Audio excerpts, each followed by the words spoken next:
মান লা ইয়াশকুরিন নাস, ওই ব্যক্তি আল্লাহর শুকরিয়া আদায় করতে পারে না যে ব্যক্তি মানুষের শুকরিয়া আদায় করে না। হাদিসটি পাওয়া যাবে সুনান আবু দাউদের মধ্যে 4811 নম্বর হাদিস।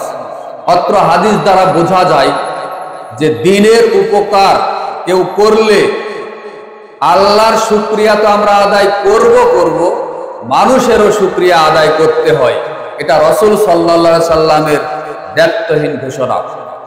ভাই, আমি একটু আপনাদেরকে অনুরোধ করব, দয়া করে দূরে যারা বসেছেন এখনই মাঝখানে একটু চলে আসেন তো ভাই, দয়া করে একটু চলে আসেন প্লিজ ভাই, চলে আসেন, এখানে আসেন। আমি অনেক দূর থেকে এসেছি, ঘোরাফেরা না করে ওয়াল্লাহি আল্লাহর কসম আমি আমার ব্যক্তিগত মন গড়া কোনো কথা বলবো না।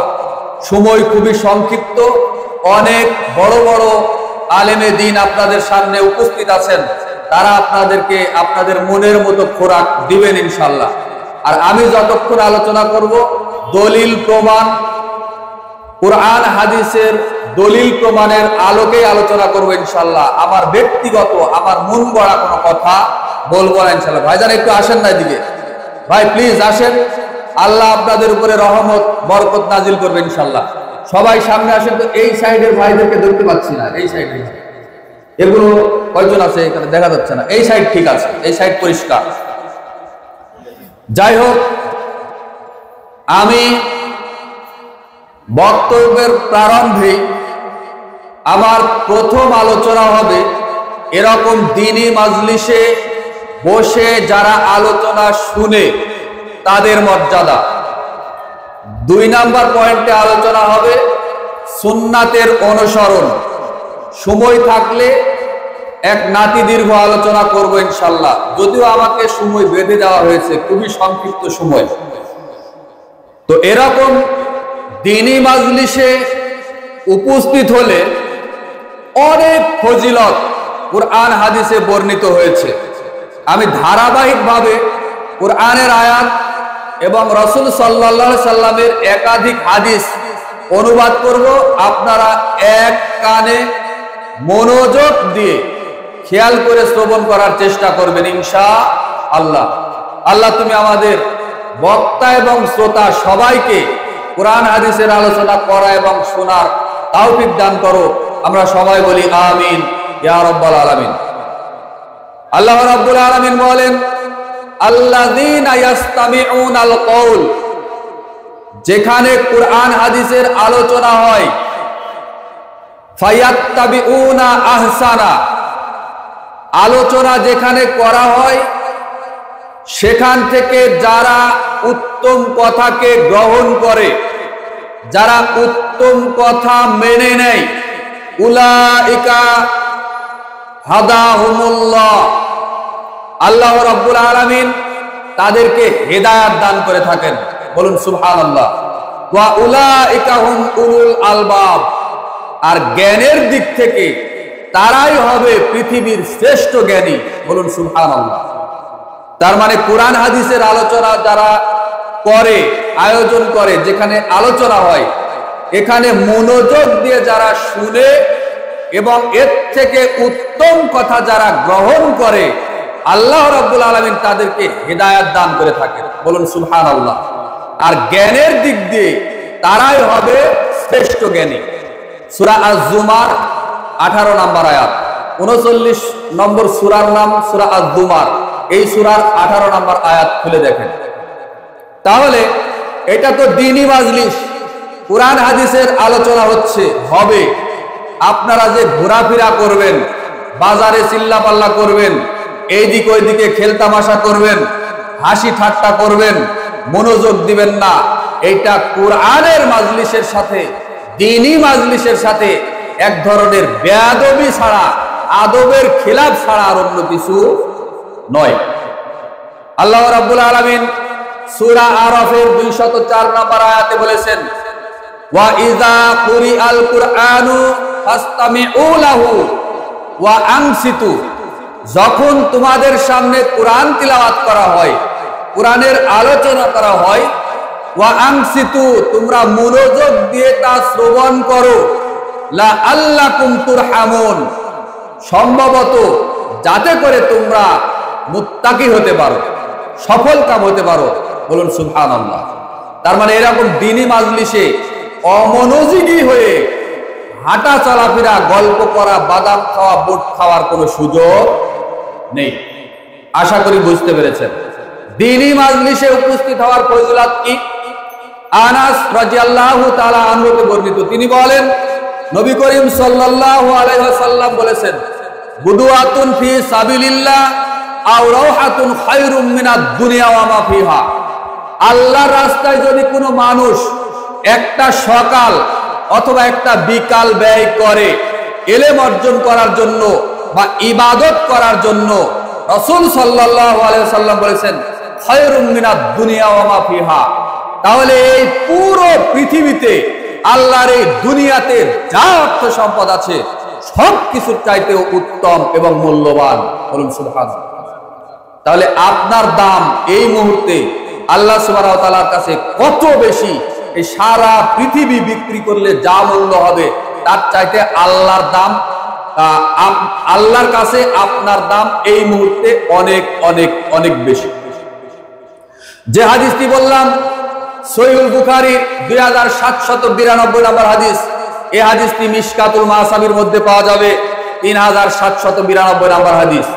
এবার আসেন 2 নম্বর হাদিস, হাদিসে কুদসি একটা শুনি। আবু হুরায়রা রাদিয়াল্লাহু তাআলা আনহু হতে বর্ণিত, তিনি বলেন রাসূল সাল্লাল্লাহু আলাইহি ওয়াসাল্লাম বলেছেন, ইন্নাল্লাহা তাআলা ইয়াকুল, নিশ্চয় আল্লাহ রাব্বুল আলামিন ডেকে বলেন, ইয়াবনা আদম, হে আদম সন্তান, তাফাররাগ লি ইবাদাত, তোমরা, আমি আল্লাহ বলছি, তোমরা আমার রাস্তায় ইবাদতের জন্য একটু সময় ব্যয় করো।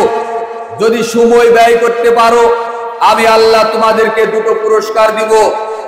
এক, আমলা সদরকা গিনান, আমি আল্লাহ তোমাদের বক্ষটাকে, তোমার অন্তরটাকে একেবারে ঐশ্বর্য মণ্ডিত দ্বারা, টাকা পয়সা দ্বারা পরিপূর্ণ করে দিব।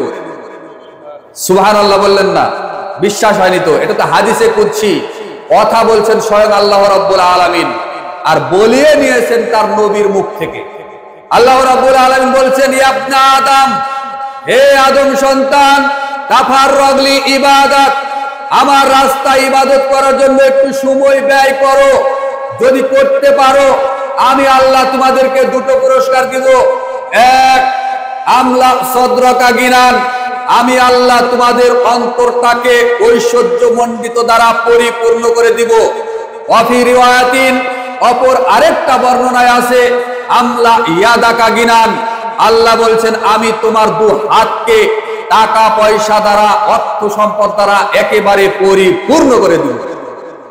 দুই, ওয়া আসুদ্দা ফাকরাক, এবং আমি আল্লাহ তোমার কোনো অভাব রাখবো না, তোমার কোনো ঋণ রাখবো না, তোমার কোনো পেরেশানি রাখবো না। আমি আল্লাহ একেবারে চিরতরে তোমার অভাব, অনটন, দুঃখ, দুর্দশা একেবারে দূর করে দিব। বলুন সুবহানাল্লাহ। ওয়া ইন লাম তাফাল, পরের বাক্যে আল্লাহ বলছেন, আর যদি আমার রাস্তায় তোমরা সময় ব্যয় না করো তাহলে আমি আল্লাহ পাল্টা তোমাদেরকে অপমান করব। ঠিক দুইটো জিনিস দিয়ে। এক, মালাক তুয়াদাকা সুগলাক, আমি আল্লাহ তোমাদের ব্যস্ততা দিয়ে তোমাদের দু হাতকে, তোমাদের অন্তরকে, তোমার পুরো বডিটাকে একেবারে পরিপূর্ণ করে রাখবো। নাউযুবিল্লাহ মিন যালিক। দুই, ওয়ালাম আসুদ্দা ফাকরাক, এবং আমি আল্লাহ তোমাদের কোনো অভাব, তোমাদের ঋণ, তোমাদের পেরেশানি দূর করব না, আমি আল্লাহ আরো বাড়িয়ে দিব। নাউযুবিল্লাহ মিন যালিক। যার কারণে এই পুরো চারঘাট এলাকার, এই বাঘা এলাকার কোন একজন মানুষ যদি মাসে 5 লক্ষ টাকা ইনকাম করে তো আল্লাহ সুবহানাহু ওয়া তাআলা ওর চোখের সামনে আরো 10 লক্ষ টাকার অভাব ঝুলিয়ে রাখে। ওর রাত দিন 24 ঘন্টা ঘুম হয় না, রাত 12টা 1টা 2টার সময় বালিশে মাথা দিলেও টেনশনে ঘুম হয় না। তার মানে আল্লাহ রাব্বুল আলামিনের দ্বীনের রাস্তায়, আল্লাহর রাস্তায় ইবাদতের জন্য সময় ব্যয় করে না। যে হাদিসটি বললাম সুনান ইবনে মাজার মধ্যে পাবেন 4107 নম্বর হাদিস। এই হাদিসটি সুনান তিরমিজির মধ্যে পাবেন 2466 নম্বর হাদিস। হাদিস একদম বিশুদ্ধ, একদম সহি হাদিস, হাদিসের সনদ সহি। তার মানে অত্র হাদিস দ্বারা স্পষ্ট বোঝা যায় যে আল্লাহর রাস্তায় ইবাদতের জন্য সময় ব্যয় করতে হবে, বের করতে হবে। এটা আদম সন্তানের উপরে জরুরি জিম্মেদারি যে এরকম দ্বীনি মাজলিসের আয়োজন করা হলে কোথাও অবশ্যই এখানে এসে মনোযোগ দিয়ে আলোচনা শুনতে হবে। সাহল ইবনু হানজালা রাদিয়াল্লাহু তাআলা আনহু হতে বর্ণিত, তিনি বলেন রাসূল সাল্লাল্লাহু আলাইহি ওয়াসাল্লাম বলেছেন, মা যালাসা কওমুন ইয়াযকুরুন আল্লাহ, কোন একটা গোত্রের মানুষ, কোন একটা এলাকার মানুষ যদি এক জায়গায় হয়ে এক জায়গায় বসে যদি কুরআন হাদিসের কথা আলোচনা করে, পর্যালোচনা করে, ইল্লা নাদাহুম ইউনাদিম মুনাদিম মিনাস সামা, এই দৃশ্যটা মহান আল্লাহ আরশুল আজিম থেকে দেখেন। দেখার পরে ওই এলাকার বান্দারা যারা আলোচনা মনোযোগ দিয়ে শুনেছে, বসে থেকে মনোযোগ সহকারে আলোচনা শুনেছে, যখন আলোচনা শেষ হয়ে যায়, বৈঠক ভঙ্গের দোয়া পড়ে যারা বাড়িতে চলে যায়, ওই সময় আল্লাহ রাব্বুল আলামিন ওই সমস্ত বান্দাদেরকে ডাক দিয়ে বলেন, কুমু মাগফুরাল লাকুম, হে আমার বান্দারা, তোমরা মনোযোগ দিয়ে আলোচনা শুনেছিলে, এবার বাড়িতে চলে যাও, আমি আল্লাহ তোমাদেরকে ক্ষমা করে দিয়েছি। বলুন সুবহানাল্লাহ। শুধু তাই নয়, শুধু আমি তোমাদেরকে ক্ষমাই করিনি বান্দা, এরপরেও আমি আল্লাহ আরেকটা বার্তা, আরেকটা মেসেজ তোমাদেরকে দিতে চাই। ওয়া বুদ্দিলাত সাইয়্যাতিকুম হাসানাত, আমি আল্লাহ তোমাদের আমলনামায় যত পাপ ছিল সমস্ত পাপকে আমি আল্লাহ নেকি দ্বারা পরিবর্তন করে দিয়েছি। বলুন সুবহানাল্লাহ। পাপটাই নেকি। মনে করেন যে হাদিসটি বললাম, এটা তাবারানী আওসাতের মধ্যে পাবেন 1556 নম্বর হাদিস। এই হাদিসটি তাবারানী মুজামুল কাবির এক খণ্ডের মধ্যে পাবেন 639 নম্বর হাদিস, আরেকটা খণ্ডের মধ্যে পাবেন 641 নম্বর হাদিস। তার মানে দ্বীনি মাজলিসে উপস্থিত হয়ে মনোযোগ দিয়ে যারা আলোচনা শুনে এবং বৈঠক ভঙ্গের দোয়া পড়ে যারা চলে যায়, তাদেরকে আল্লাহ রাব্বুল আলামিন ক্ষমা করেন। শুধু ক্ষমাই করেন না, তাদের আমলনামায় যত পাপ থাকবে সমস্ত পাপকে আল্লাহ নেকি দ্বারা পরিবর্তন করে দিবেন। বলুন সুবহানাল্লাহ। তার মানে এই দ্বীনি মাজলিসে বসে ইয়ারকি ফাজলাম, ওই বাদাম খাওয়া, ইয়ারকি করা আর হাঁটা চলাফেরা করা যাবে? বলেন যাবে?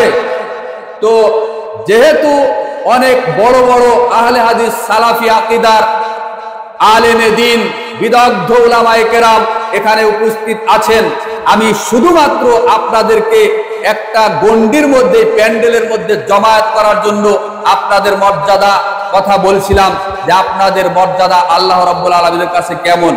যে সমস্ত আলোচকরা আলোচনা করবেন, মনোযোগ দিয়ে আপনারা আলোচনা শুনবেন তো ইনশাআল্লাহ? শুনবেন তো ইনশাআল্লাহ? লিল্লাহে তাকবীর, লিল্লাহে তাকবীর। সকল বিধান বাতিল করো, মুক্তির একই পথ, লিল্লাহে তাকবীর। সম্মানিত দ্বীনি ভাই বোন, বলছিলাম যেরকম দ্বীনি মাজলিসে উপস্থিত হলে মনোযোগ দিয়ে যারা আলোচনা শুনে তাদের ফজিলত। আপনাদের কাছে একটা প্রশ্ন করতে চাই, আমরা যারা এখানে উপস্থিত হয়েছি, যারা আলোচনা করছি, আলোচনা শুনছি, বলেন তো ভাই আমাদের কিছু নেকি হবে না? কথা বলছেন না যে নেকি হবে? কত নেকি হবে আল্লাহ ভালো জানে, আমরা বলতে পারবো না। তবে আপনাকে আমি একটা নেকির পাওয়ার, একটা নেকির মর্যাদা কত কিয়ামতের মাঠে হবে এইটা বোঝাই। রাসূল সাল্লাল্লাহু আলাইহি সাল্লাম সাহাবীদের উদ্দেশ্য করে বলছেন, হে আমার সাহাবীরা, তোমরা লক্ষ্য রাখো, কাল কিয়ামতের মাঠে তোমাদের যদি কারো একটা নেকি, কোন বান্দার যদি একটা নেকি আল্লাহ কবুল করেন, মান তুকুব্বিলাত লাহু হাসানাত, বিচারের মাঠে আল্লাহ সুবহানাহু ওয়া তাআলা যদি একটা নেকি কারো কবুল করেন, আদাখালাল জান্নাহ, তাহলে ওই বান্দা আল্লাহর জান্নাতে প্রবেশ করবে। বলুন সুবহানাল্লাহ। এখন আদাব আল মুফরাদ, ইমাম বুখারী লিখিত একটা কিতাব আল আদাবুল মুফরাদ, এই কিতাবের 596 নম্বর হাদিস, হাদিস অনেক বড়, হাদিসের শেষের দিকে এই বাক্যটা পেয়ে যাবেন। রাসূল সাল্লাল্লাহু আলাইহি সাল্লাম একটা নেকির পাওয়ার বোঝাতে গিয়ে এ কথাটা তিনি বললেন। এখন প্রশ্ন হলো, বিচারের মাঠে, কিয়ামতের মাঠে যখন পাপ পুণ্য মিজানের পাল্লায় দেওয়া হবে, একটা নেকি আপনি আমি আল্লাহর কাছে কবুল হয়েছে, নেকিটা আল্লাহ গ্রহণ করেছেন, এই একটা নেকি দেখাতে পারবো কিনা, কবুল হবে কিনা, এটা হলো সবচাইতে বড় বিষয়। কথা তাই নয় কি? কেন কেন এটা বড় বিষয়? কেননা বিচারের মাঠে বহু মানুষ অনেক আমল করবে, নিয়ে যাবে বিচারের মাঠে, কিন্তু তাদের কোনো আমল কবুল হবে না। আল্লাহ রাব্বুল আলামিন বলছেন, আমিলাতুন নাসিবা তাসলা নারান হামিয়া। আমল করতে করতে দুনিয়ার কিছু বান্দারা ক্লান্ত পরিশ্রান্ত হয়ে যাবে, অথচ বিচারের মাঠে ওই সমস্ত আমলগুলো একেবারে ধুলি করার মতো উড়িয়ে দিবেন আল্লাহ, ওই সমস্ত আমল কবুল করবেন না। বাংলাদেশে 90% মুসলমানের দেশ আমাদের এই বাংলাদেশ, অথচ এই 90% মুসলমানের দেশে 5 ওয়াক্ত সালাত আদায় করে নামাজ পড়ে এই মুসলমান আছে মাত্র 1.5 থেকে 2%, আর বাদ বাকি সবই মুশরিক, বাদ বাকি সবই এমনি সরকারি জরিপে মুসলমান। কিন্তু এরা কোরআন হাদিস মেনে, আল্লাহর উপরে ঈমান এনে, আল্লাহর রাসূলের তরিকা মেনে মুসলমানেরা নয়। আল্লাহ রাব্বুল আলামিন সূরা ইউসুফের 106 নম্বর আয়াতে বলেছেন, ওয়ামা ইউমিনু আকসারুহুম বিল্লাহ ইল্লা ওয়া হুম মুশরিকুন। অধিকাংশ মানুষ বলে যে আমি আল্লাহর উপরে ঈমান এনেছি, কিন্তু কর্মে, তাদের আচরণে এরা হলো অধিকাংশ, এরা হলো মুশরিক। বলেন তো কথাকার? আল্লাহর সূরা ইউসুফ 106 নম্বর আয়াত খুলে দেখেন, তাহলে আল্লাহ নিজেই বলছেন যে অধিকাংশ মানুষ বলে, মুখে বলে যে আমি ইমানদার, কিন্তু কর্মে বাস্তবায়ন করে যে এরা বেঈমান, মুশরিক, কাফের, বেদিন। নামাজ যারা পড়ে না 5 ওয়াক্ত, এদেরকে আপনারা কি মনে করেন? মুসলমান? বলেন, মুসলমান মনে করেন নাকি? একটু পরে সময় থাকলে দেখছি, দাঁড়ান, লাইনে থাকেন। বলছিলাম যে একটা মাত্র নেকি বিচারের মাঠে কবুল হবে কিনা, আপনি আমি দেখাতে পারবো কিনা, এটা হলো সবচাইতে বড় বিষয়। কেন? কোন মানুষ যদি আল্লাহর সাথে শিরিক করে, বলেন তার কোনো নেকি থাকবে? নেকি থাকবে? পবিত্র কুরআনুল কারীম খুলে দেখেন, সূরা আনাম 88 নম্বর আয়াত। আল্লাহ রাব্বুল আলামিন বলছেন, আল্লাহ রাব্বুল আলামিন বলছেন, ওয়ালাউ আশরাকু লাহাবিতা আনহুম মা কানু ইয়ামালুন। কোন মানুষ যদি আল্লাহর সাথে শিরিক করে, কোন মানুষ যদি আল্লাহর সাথে কাউকে শরীক সাব্যস্ত করে, তাহলে তার অতীতের জমানো সমস্ত নেকি একেবারে বরবাদ হয়ে যাবে। নাউজুবিল্লাহ মিন যালিক। আর কোন মানুষ যদি বলে আল্লাহ নিরাকার, কোন মানুষ যদি বলে আল্লাহর আকার আকৃতি নেই, কোন মানুষ যদি বলে নবী মুহাম্মদ নূরের তৈরি, মাটির তৈরি নয়, কোন মানুষ যদি বলে নবী মুহাম্মদ মারা যাননি, কোন মানুষ যদি বলে নবী মুহাম্মদ গায়েব জানতেন, এগুলি সবগুলো হলো ঈমানের বিষয়, বিশ্বাসের বিষয়। কোন মানুষ যদি বলে আল্লাহ নিরাকার, কোন মানুষ যদি বলে আল্লাহ সর্বত্র বিরাজমান, আল্লাহর আকার আকৃতি নেই, ও যত বড়ই মুফতি হোক, ও যত বড়ই ডিগ্রিওয়ালা হোক, ওর পিছনে ইক্তেদা করা, ওকে ইমাম নিয়োগ দেওয়া, ওর পিছনে একটা সিজদা দেওয়াও জায়েজ নয়। কেননা ও আল্লাহর আকার আকৃতি সম্পর্কে জানে না। যে আল্লাহ ওকে খাওয়ায় পড়ায়, যে আল্লাহ ওকে রিজিক দেয়, যে আল্লাহ ওকে হায়াত দিয়েছে, যে আল্লাহ ওকে মৃত্যু দিবে, যে আল্লাহ ওকে বিচারের মাঠে বিচার করবে, যে আল্লাহ ওকে জান্নাত অথবা জাহান্নাম দিবে, সেই আল্লাহ সম্পর্কে যদি সঠিক জ্ঞান তার না থাকে, তাহলে ওই ব্যক্তি ইমাম নয়, ওই ব্যক্তি হুজুর নয়, ওর পিছনে নামাজ পড়া যাবে না। এ এক ধরনের মুশরিক। কেন?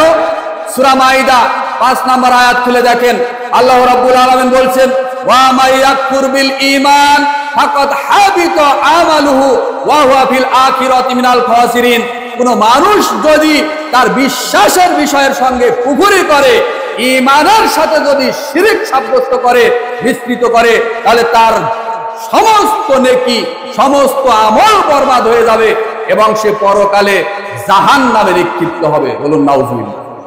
তাহলে আপনাদের আকীদা, আপনাদের বিশ্বাস, এই চারঘাট এলাকার মানুষের বিশ্বাস কি? বলেন তো আল্লাহ কি নিরাকার?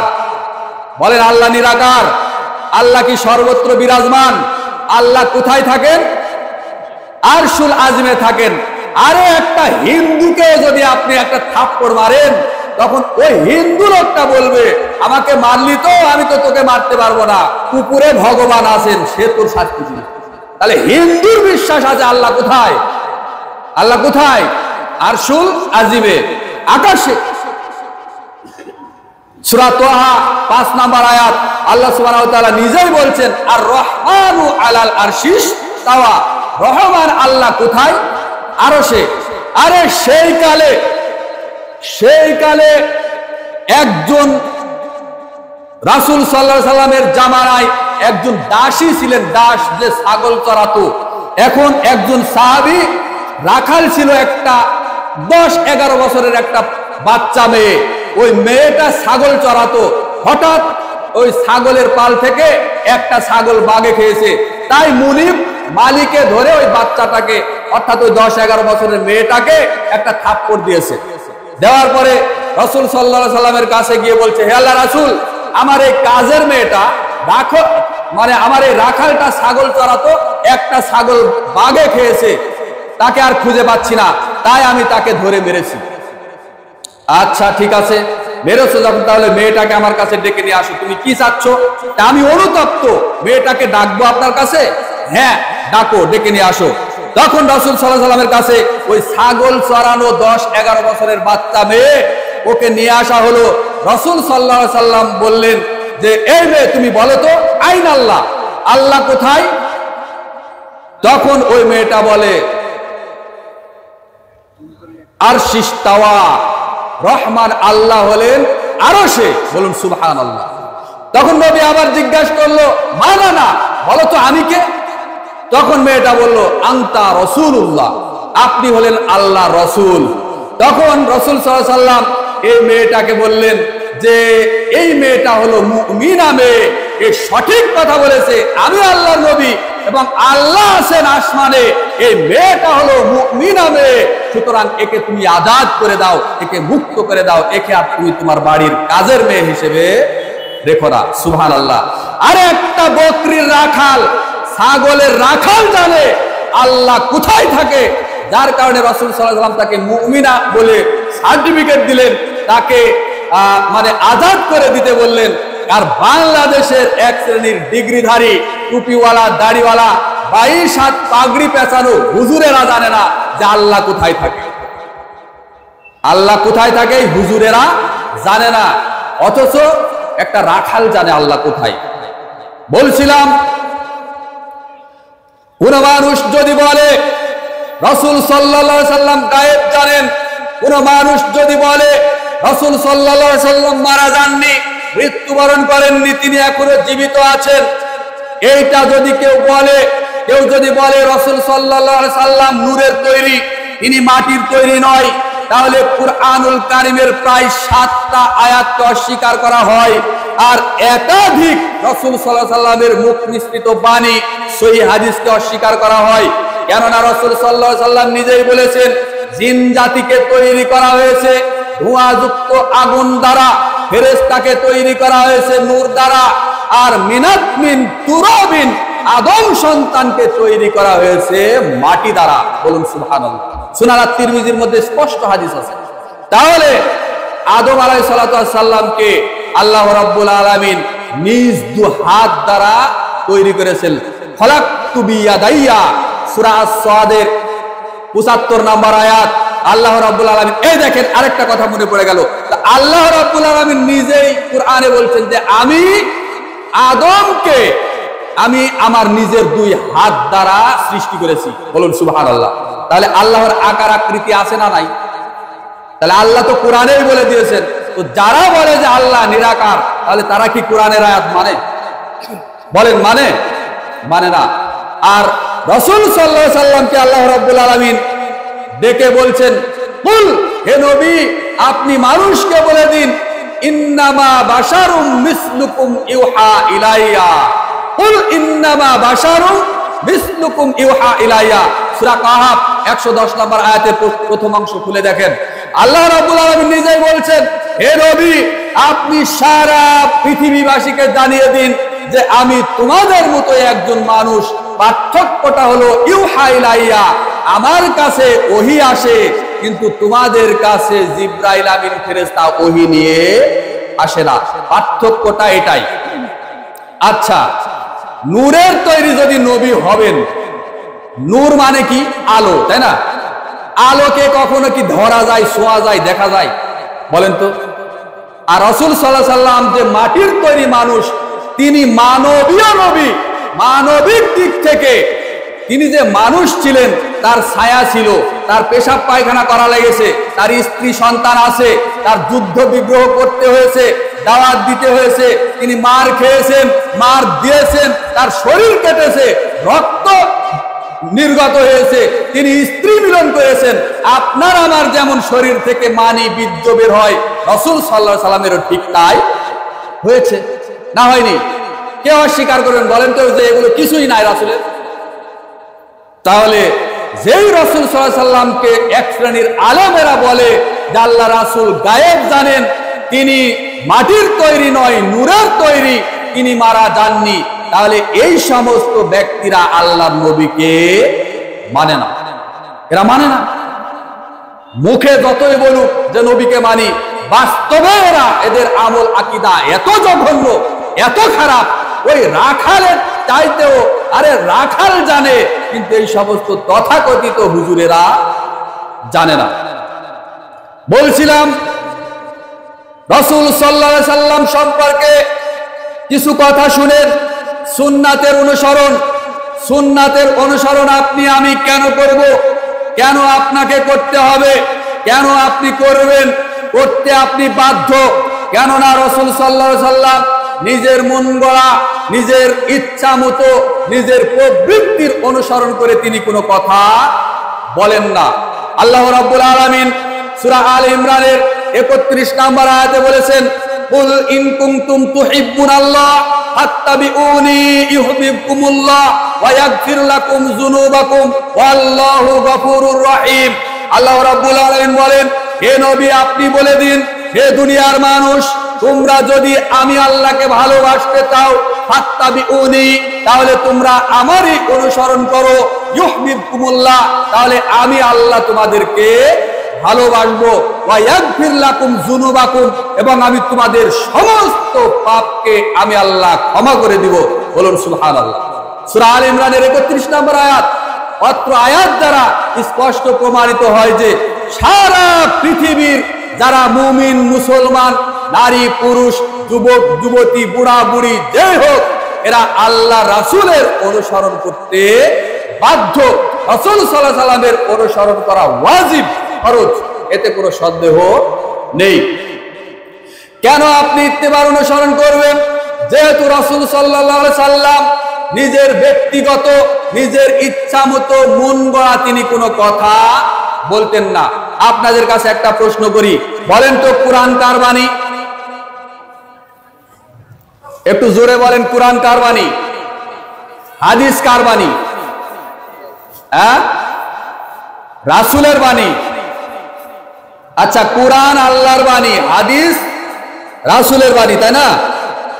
আচ্ছা, এখন যদি কুরআন থেকে দলিল দিই, আমরা আপনাদের কথা নিব না, সাধারণ কোনো মানুষের কথা উত্তর নিব না, কুরআনকেই জিজ্ঞাসা করি যে হে কুরআন, একদল মানুষ বলছে যে কুরআন আল্লাহর বাণী আর হাদিস রাসূলের বাণী, তাহলে এটা তো দুই ধরনের হয়ে গেল। তাহলে কুরআনকে জিজ্ঞাসা করি যে কুরআন হাদিস কার বাণী, কুরআনটাই জবাব দিয়ে দিক, নাকি বলেন? উত্তরটা ভালো হবে না? কুরআন যদি বলে দিতে পারে যে কার বাণী, কুরআন কার বাণী, হাদিস কার বাণী, তাই কি না? এটা তো ভালো হয় নাকি? কুরআন বলবে আমার ভিতরে একটা সূরা আছে, সূরা আন-নাজম, 3 নাম্বার 4 নাম্বার আয়াত খুলে দেখো, দলিল তোমরা পেয়ে যাবা। কি আছে 3 নাম্বার 4 নাম্বার আয়াতে? আল্লাহ রাব্বুল আলামিন বলছেন, ওয়া মা ইয়ানতিকু আনিল হাওয়া ইন হুয়া ইল্লা ওয়াহয়ুন ইউহা। তোমাদের নবী মুহাম্মদ নিজের ব্যক্তিগত মন গড়া, নিজের ইচ্ছা মতো প্রবৃত্তির অনুসরণ করে তিনি কোনো কথাই বলেন না, তিনি ওই কথাই বলেন যা তার উপরে ওহী করা হয়। বলুন সুবহানাল্লাহ। তার মানে কোরআনও আল্লাহর বাণী, হাদিসও কার বাণী? কথা বলেন, কার বাণী? আল্লাহর বাণী। কেননা নবীর একটা কথাও দ্বীন ইসলামের ভিতরে বানানো কোনো কথা নাই। সুবহানাল্লাহ। এ কারণে কোরআনও আল্লাহর বাণী, হাদিসও আল্লাহর বাণী। তবে হ্যাঁ, ওহী দুই প্রকার। এক, ওহী মাতলু, যেটা সরাসরি কোরআন মাজিদের মধ্যে আছে। দুই, ওহী গায়রে মাতলু, যেটা আল্লাহ রাসূলের মুখ দ্বারা বের হয়েছে হাদিস, সেটা সহিহ হাদিসের মধ্যে আছে। কথা বোঝা গেল কি? কিন্তু দুইটাই আল্লাহর পক্ষ থেকে প্রেরিত, দুইটাই ওহী। সুতরাং দুই বাণীটাই কার? আল্লাহর। স্পষ্ট হলো তো? আচ্ছা, এবার সামনে চলেন।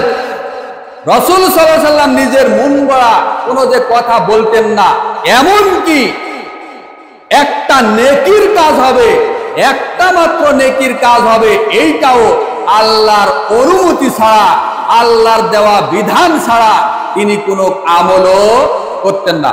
আমরা সালাতের জন্য ওযু করি কিনা? ভাই বলেন, কথা বলেন, আমরা সালাতের জন্য ওযু করি না?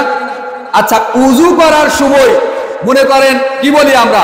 প্রথমে বিসমিল্লাহ বলে এই যে ডান হাতের কবজি পর্যন্ত ধৌত করি, বাম হাতের কবজি পর্যন্ত ধৌত করি, তারপরে 3 বার পানি মুখে দিয়ে গড়গড়া করে কুলি করি, তারপরে আপনার মুখমণ্ডল ধৌত করি, তাই কিনা? এরপরে রাসূল সাল্লাল্লাহু আলাইহি ওয়াসাল্লাম এক চুল্লু পানি এক্সট্রা আরেক চুল্লু পানি নিয়ে এই দাড়ির নিচে, থুতনির নিচেও তিনি দিয়েছেন। এই দৃশ্য দেখে সাহাবীরা অবাক। কি করে রাসূল সাল্লাল্লাহু আলাইহি ওয়াসাল্লাম? এরকম তো কখনো আমাদের চোখে পড়েনি। তো এই দৃশ্য দেখে রাসূল সাল্লাল্লাহু আলাইহি ওয়াসাল্লাম বললেন, হে আমার সাহাবীরা, তোমরা শুনে রাখো, হাকাযা আমারানি রব্বি আযজা ওয়া জাল্লা। এই ওযু করার সময় এক চুল্লু পানি এক্সট্রা পানি নিয়ে এই থুতনির নিচে দিয়ে দাড়ি খিলাল করার জন্য আমি মহান আল্লাহর কাছ থেকে আদেশ প্রাপ্ত হয়েছি। বলুন সুবহানাল্লাহ। তার মানে সামান্য ওযু করার সময় ডান হাতে এক চুল্লু পানি নিয়ে থুতনির নিচে দিয়ে দাড়ি খিলাল যে করবেন, এইটাও রাসূল সাল্লাল্লাহু আলাইহি ওয়াসাল্লাম নিজের ব্যক্তিগতভাবে করতে পারেননি। কার নির্দেশে করেছেন? কথা বলেন, কার নির্দেশে করেছেন? আল্লাহর নির্দেশে করেছেন। সুনান আবু দাউদ প্রথম খণ্ড হাদিস নাম্বার 145, হাদিস সহিহ। এই হাদিসের ব্যাখ্যায় বিদ্বানগণ দুটি মত দিয়েছেন। এক, কেউ বলেছেন যে ওযু করার সময় মুখমণ্ডল যখন ধৌত করা হবে, এক চুল্লু পানি থুতনির নিচে দিয়ে দাড়ি খিলাল করা, এটা হলো সুন্নাত। কেউ বলেছেন মুস্তাহাব, তার মানে করা ভালো। এই আমলটা করেন আপনারা?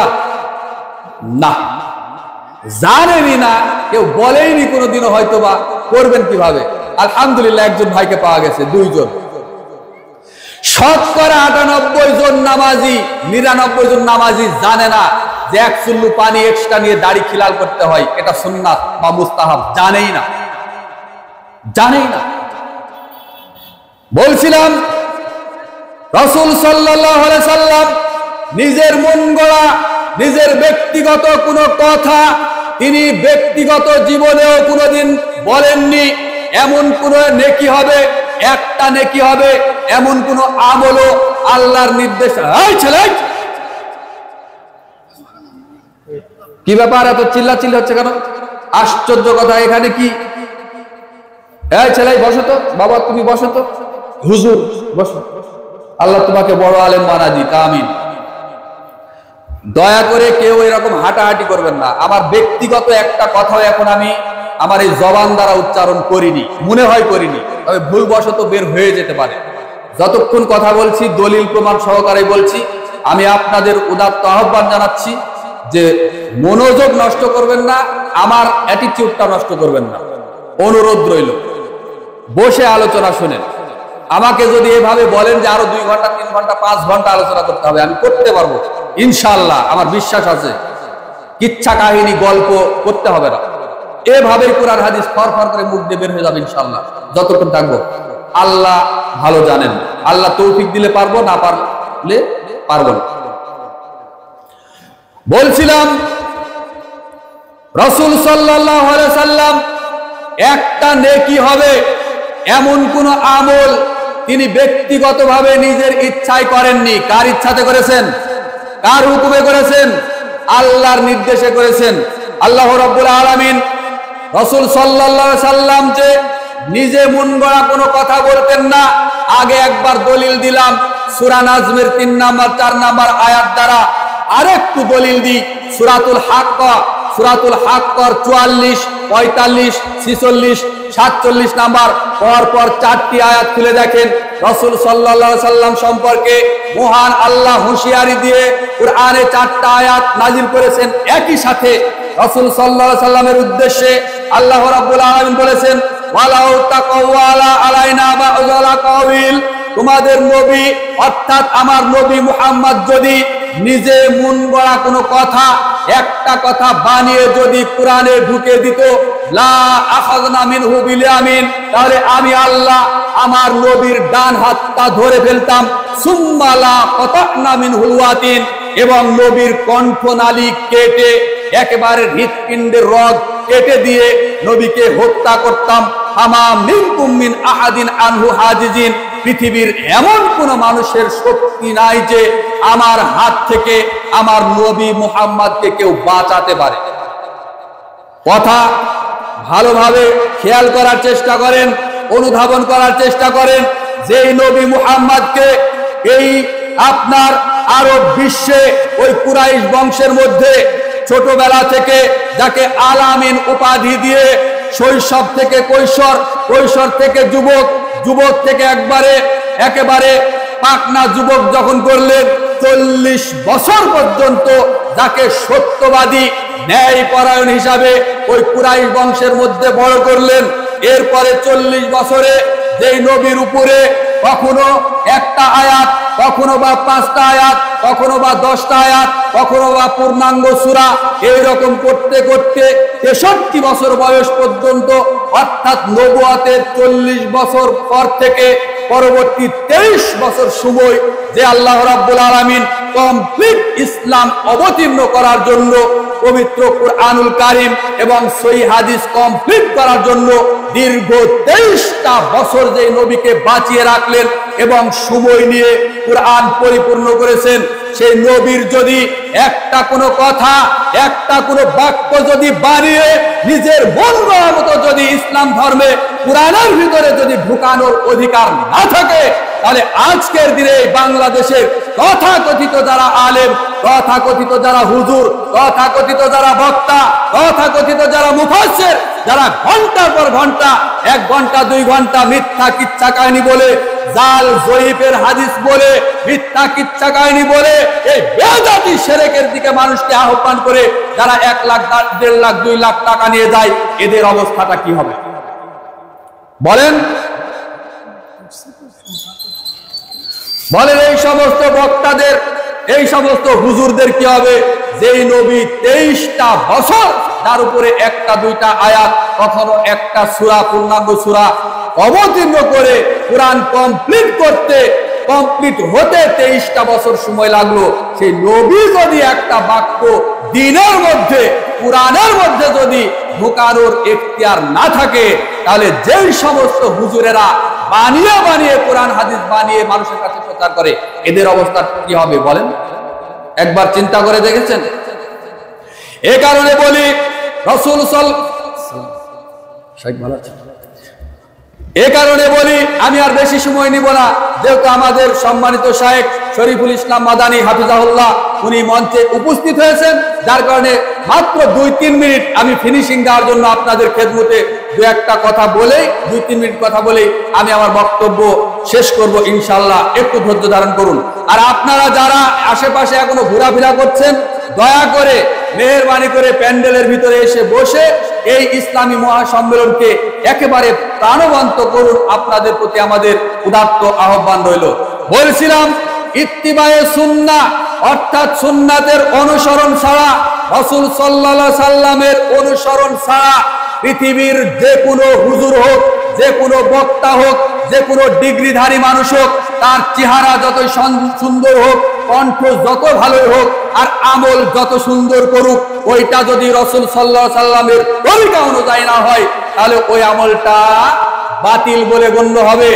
আয়েশা রাদিয়াল্লাহু তাআলা আনহা হতে বর্ণিত, তিনি বলেন রাসূল সাল্লাল্লাহু আলাইহি সাল্লাম বলেছেন, মান আমালা আমিলান লাইসা আলাইহি আমরুনা ফাহুয়া রাদ্দুন। কোন মানুষ যদি এমন কোন আমল করে যে আমলের নির্দেশনা ইসলামী শরীয়তে দেওয়া হয়নি, তাহলে ওই আমলটা প্রত্যাখ্যাত, ওইটা প্রত্যাহত, ওইটা বর্জনীয়, ওই আমল আল্লাহ কবুল করবেন না।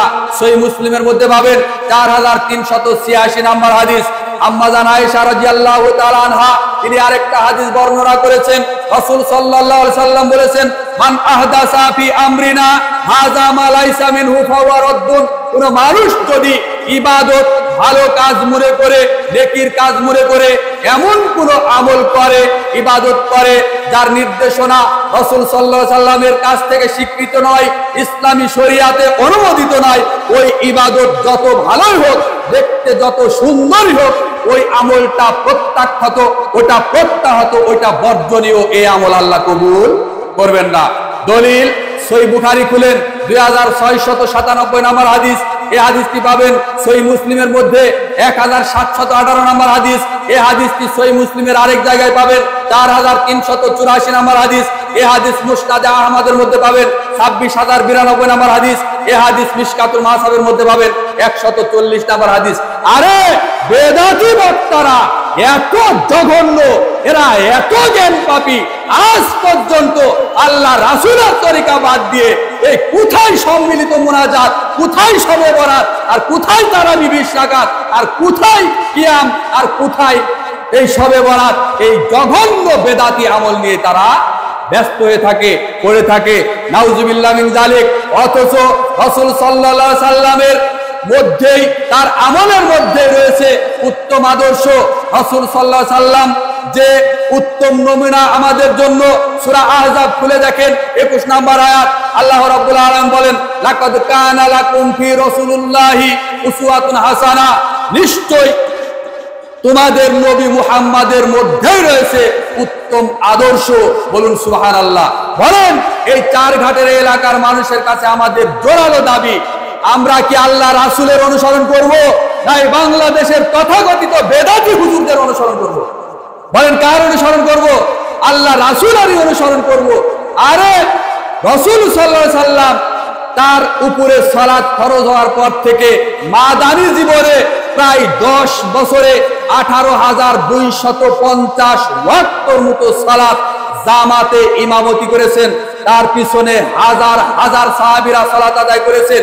কোন একদিন 5 ওয়াক্ত সালাতের আদায়ের পরে, 5 ওয়াক্ত সালাতের পরে সম্মিলিত মুনাজাত করেছেন, এরকম কোন দলিল প্রমাণ কুরআন হাদিসে বর্ণিত তো হয়নি। জাল জৈব কোন হাদিস নাই। অথচ বাংলাদেশে এমনিতেই চলে এগুলো। নাউজুবিল্লাহ মিন যালিক। আল্লাহ সুবহানাহু ওয়া তাআলা আমাদের জেনে বুঝে পবিত্র কুরআন এবং সহিহ হাদিসের উপরে আমল করার তৌফিক দান করুন। আমরা বলি আমিন ইয়া রাব্বাল আলামিন। আমি বলতে চাই আপনাদেরকে, যেই আমল রাসূল সাল্লাল্লাহু আলাইহি সাল্লাম করেনি, যেই আমল ইসলামী শরীয়তে নেই, বেটা তুমি কেন সালাম দেওয়ার সময় তুমি তো মিষ্টি মিষ্টি কথা বলো, এটা বোঝাই যায়। সালাম দেওয়ার সময় সালামের মধ্যে একটা শয়তানি ইবলিশিপনা করেছে, বেদাতি আমল তৈরি করেছে। শুনেছেন সেটা? আসসালামু আলাইকুম ওয়া রাহমাতুল্লাহি তাআলা ওয়া বারাকাতুহু। এই যে তাআলা যোগ করেছে, বলেন এটা কি আল্লাহ রাসূল দিয়েছেন? ইবলিশ শয়তান তৈরি করেছে সালামের ভিতরে। আসসালামু আলাইকুম ওয়া রাহমাতুল্লাহি ওয়া বারাকাতুহু, এটা হলো আল্লাহ রাসূলের দেওয়া সালাম। আর বেদাতি হুজুরের বানানো সালাম কি? আসসালামু আলাইকুম ওয়া রাহমাতুল্লাহি তাআলা ওয়া বারাকাতুহু। আইরে ভণ্ডামি রে! ইসলাম নিয়ে, ধর্ম নিয়ে ভণ্ডামি করার জায়গা পাও না বেটা। মরে দেখো, তওবা করে ফিরে না আসলে, কুরআন হাদিসের ছায়াতলে যদি ফিরে না আসো, মরার সাথে সাথে তোমার কবরটাই জাহান্নাম হয়ে যাবে। প্রস্তুত থাকো তুমি।